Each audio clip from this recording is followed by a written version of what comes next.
아무튼 그 K본부에서 조사를 한 내용인데요.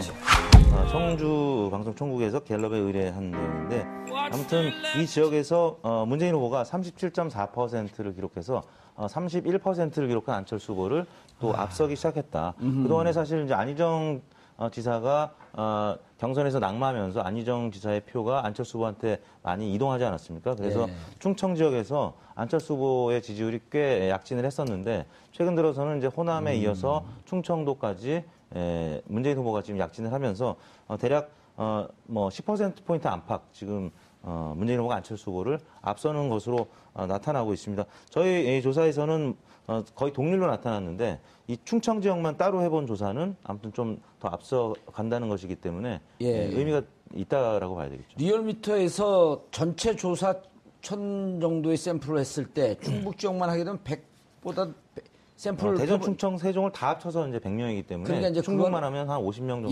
그러니까 그거로 전체 충북 정서를 알기에는 좀 부족한데 어려우나, 이번 같은 경우는 청주 방송총국 인력으로 평가받고 있는 K 청주 방송총국에서 1000명, 1041명 의미 있는 거죠. 굉장히 의미 있습니다. 왜냐하면 저는 이제 방송사, 언론사에서 안심번호를 도입했던 것은 이게 최초거든요. 안심번호를 했나요? 네, 그렇습니다. 그러니까 안심번호가 뭔지 우리 시청자분들 간단히 설명해 주시고. 통신사에서 그 이동전화 번호를 선관위를 통해서 제공하는 겁니다. 우리가 보통 택배 같은 경우 받을 때 그 신원이 노출될 수 있기 때문에 개인의 정보가 가상번호로 찍혀 있거든요.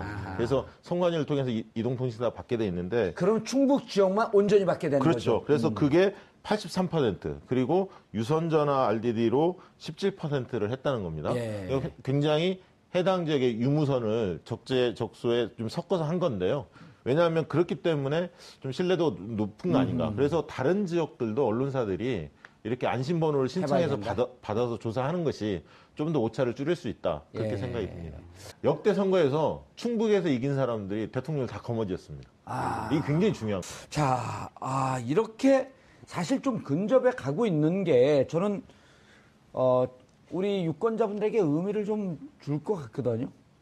왜냐하면 지금 사람들이 어떻게 생각하지? 불안하잖아요. 여론조사는 저한테도 연락이 많이 와요. 여기저기서 다른 여론조사가 쏟아지는데 자, 앞으로 추이에 대해서 좀 이제 이쪽으로 이렇게 보면 앞으로 추이, 그 다음에 앞으로, 터닝 포인트가 뭐가 있을까요? 이제 18일 남았는데, 왜 18이라는 숫자가 이렇게 익숙하지?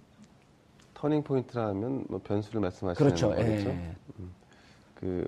예측되는 변수들. 제가 문희상 의원과 어제 그저께인가요? 만나서 이제 말씀을 나눴는데, 그분 말씀으로는 변수는 없다. 메이드 됐다 이제. 그렇죠. 그러니까 이제 변수는 없다. 근데 그것 가지고 이제 변수가 없기 때문에 그래서 특정 후보가 간다 이 말씀까지는 안 하셨고 변수는 없다. 저는 그 오랜 정치한 사람들 감이 또 있으니까요. 그러니까 변수가 없다는 그분 말씀에 동의를 합니다. 지금 이제 안철수 후보가 뭔가 지금 골든 크로스를 만들 수 있는 기회를 실기함으로 인해서 사실은 그런 기회를 다시 만들기는 좀 어려워졌고요. 그리고 이제 애초부터 사실은 여론조사 전문가 두 분 계시지만 여론조사가 기대감으로 인해서 그 반짝 1위 후보를 넘어서는 걸로 비춰졌지만 실제적으로 내용 면에서는 사실은 그렇지 않았던 거였거든요. 실제로 보면.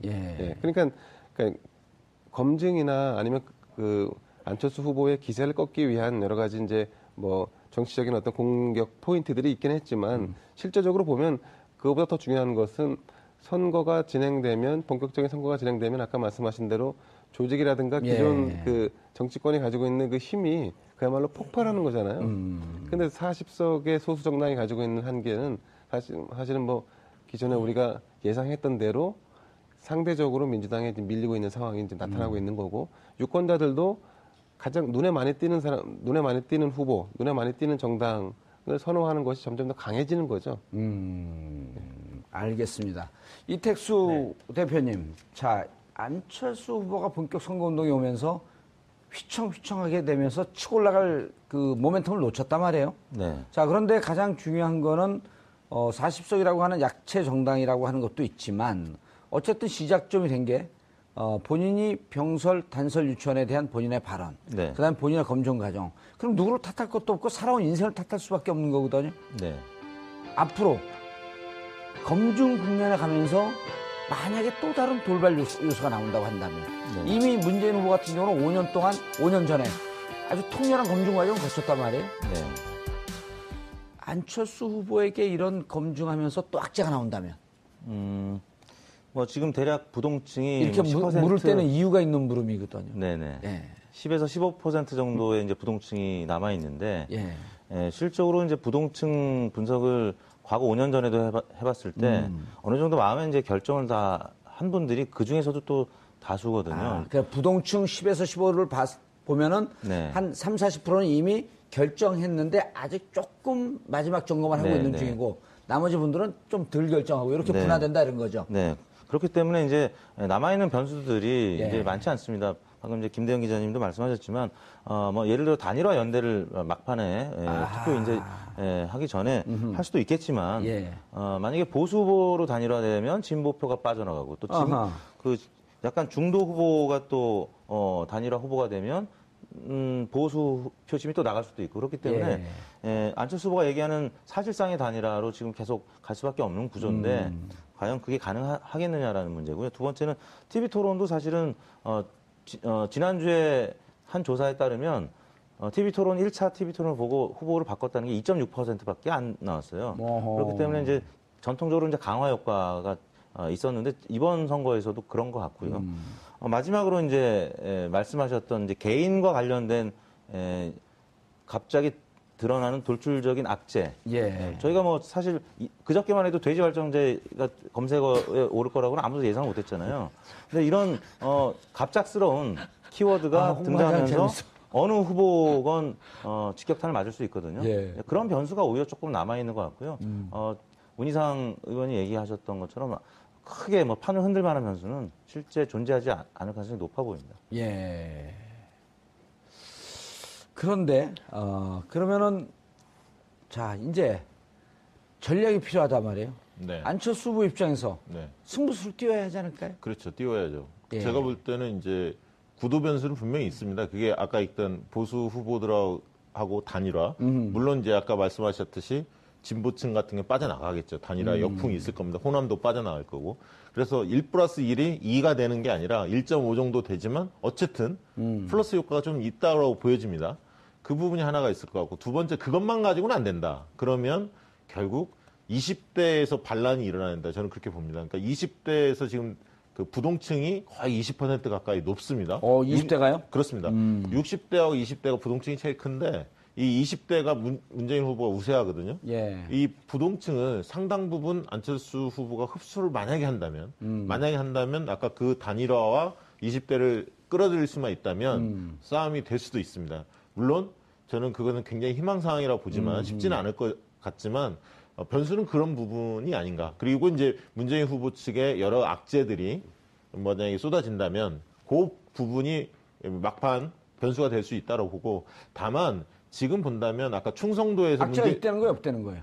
아니 아직은 발견되지 않았는데 왜냐하면 안보 이슈는 큰 변수가 아닐 거라고 아하. 보기 때문에 지금 지지 구조 자체가 워낙 안철수 후보가 안 좋습니다. 왜냐하면 충성도 자체 계속 지지 의향이 문재인 후보 지지층이 견고하고 지지율도 앞서 있고 예. 적극 투표층을 해보면 단순 지지도보다도 더 벌어집니다. 적극 투표층에서. 어허. 왜냐하면 투표율 자체가 진보층이 더 적극적이기 때문에 예. 더 벌어집니다. 사실은 단순 지지도. 예를 들면 단순 지지도가 10% 차이가 났다. 양 후보 간에.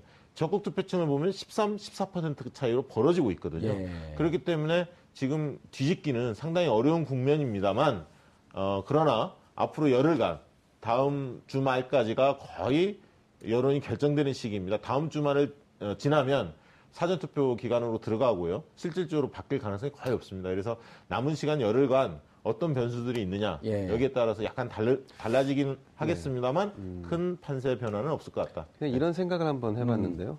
우리가 통상적으로 이제 변수 얘기를 하면 안철수 후보를 중심으로 한 연대나 뭐 단일화 이렇게 생각을 하지 않습니까? 근데 이제 이게 현실적이지는 않아요. 사실 지금 이대로 이제 오자구도로 하면 선거가 치러질 텐데. 23일날 바른정당 의총 있잖아요, 근데. 계속 갈 거냐, 다운할 거냐. 이제 혹시 아실지 모르겠지만 바른정당이요. 예. 그 선수를 다 합치면 제일 많은 장 중에 하나고요. 오. 그리고 또 재산도 제일 많아요. 그리고 군대도 안 갔다 오신 분들이 가장 많은 정당이에요. 근데 이제 물론 이제 그렇다고 해서 나도 군대 안 갔다 왔으니까 바른정당으로 가야 되나요? 그 정당이 나쁘다는 것이 아니라 그 정당의 이제 체질이 예. 기본적으로 약간 웰비 웰빙 정당이기 정당이다. 때문에 어떤 결정을 내리거나 할 때 단호함은 좀 부족하다. 아하. 그래서 아마 그 결단이 총 자체에서 없겠다? 뭔가를 결정 내리기 쉽지 않을 겁니다. 아하. 다만 이제 근데 오히려 역설적으로 말이죠. 그 변수라고 이게 혹시 변수가 될 수 있다면 이 가설이 말이죠. 그 안철수 후보가 민주당과 선거 이후에 합당을 하겠다라고 던진다면 오호. 그러면 지금 선거의 결정을 어떻게 하냐? 우리는 어차피 같이 간다. 정권 교체의 큰 틀 아래서 같이 움직인다. 인물을 보고 해줘라. 인물을 보고 누가 더 나을 것이냐. 누가 더 그러니까 비호감이 강하냐, 예. 덜하냐. 이 차이로 혹시 이게 가능하다면 차라리 오히려 여기서 꺾을 수 있는 여지가 생기지 나머지를 다 뭉뚱그려서 나를 중심으로 해서 문 후보가 상대하겠다. 그렇게 하더라도 아마 그가 굉장히 성과가 바람직하지는 않을 겁니다. 예. 저렇게 되면 대구 경북은 다 빠지겠는데. 예, 그런 면은 있는데 예. 지금 잘 보셔야 할 게 호감도 조사를 해보면 예. 과거에는 안철수 후보가 우세했습니다. 호감도가. 그러나 최근에 안철수 후보의 네거티브 검증으로 호감도가 조금 약화됐고요. 그래서 최근 조사해보면 문재인, 안철수 호감도가 거의 비슷해졌습니다. 그래서 예. 요건 이제 일종의 가정을 예, 얘기한 겁니다. 알겠습니다. 다음 주에 또. 아무튼 그 K본부에서 조사를 한 내용인데요. 예. 청주 방송총국에서 갤럽에 의뢰한 내용인데 아무튼 이 지역에서 문재인 후보가 37.4%를 기록해서 31%를 기록한 안철수 후보를 또 앞서기 시작했다. 그동안에 사실 이제 안희정 지사가 경선에서 낙마하면서 안희정 지사의 표가 안철수 후보한테 많이 이동하지 않았습니까? 그래서 예. 충청 지역에서 안철수 후보의 지지율이 꽤 약진을 했었는데 최근 들어서는 이제 호남에 이어서 충청도까지 문재인 후보가 지금 약진을 하면서 대략 뭐 10%포인트 안팎 지금 문재인 후보가 안철수 후보를 앞서는 것으로 나타나고 있습니다. 뿐 아닌가. 그래서 다른 지역들도 언론사들이 이렇게 안심번호를 신청해서 받아서 조사하는 것이 좀 더 오차를 줄일 수 있다. 그렇게 예. 생각이 듭니다. 역대 선거에서 충북에서 이긴 사람들이 대통령을 다 거머쥐었습니다. 이게 굉장히 중요합니다. 자, 이렇게 사실 좀 근접해 가고 있는 게 저는, 우리 유권자분들에게 의미를 좀 줄 것 같거든요. 왜냐면, 지금 사람들이 어떻게 생각하지? 불안하잖아요. 여론조사는 저한테도 연락이 많이 와요. 여기저기서 다른 여론조사가 쏟아지는데, 자, 앞으로 추이에 대해서 좀 이제 이쪽으로 이렇게 보면 앞으로 추이, 그 다음에 앞으로, 터닝 포인트. 사에서 안심번호를 도입했던 것은 이게 최초거든요. 안심번호를 했나요? 네, 그렇습니다. 그러니까 안심번호가 뭔지 예. 우리 시청자분들 간단히 설명해 주시고. 예, 통신사에서 그 이동 전화 번호를 선관위를 통해서 제공하는 겁니다. 우리가 보통 택배 같은 경우 받을 때 예. 그 신원이 노출될 수 있기 때문에 개인의 정보가 가상 번호로 찍혀 있거든요.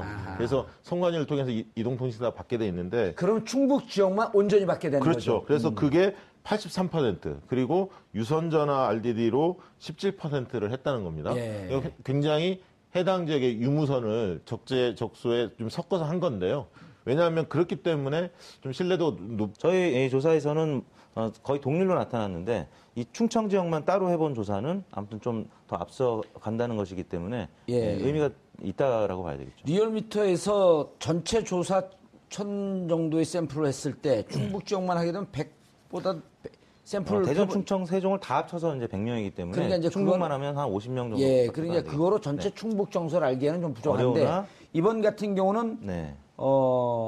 청주 방송총국 인력으로 평가받고 있는 K 청주 방송총국에서 1000명, 1041명 의미 있는 거죠. 굉장히 의미 있습니다. 왜냐하면 저는 이제 방송사, 언론사 뭐가 있을까요? 이제 18일 남았는데 왜 18이라는 숫자가 이렇게 익숙하지?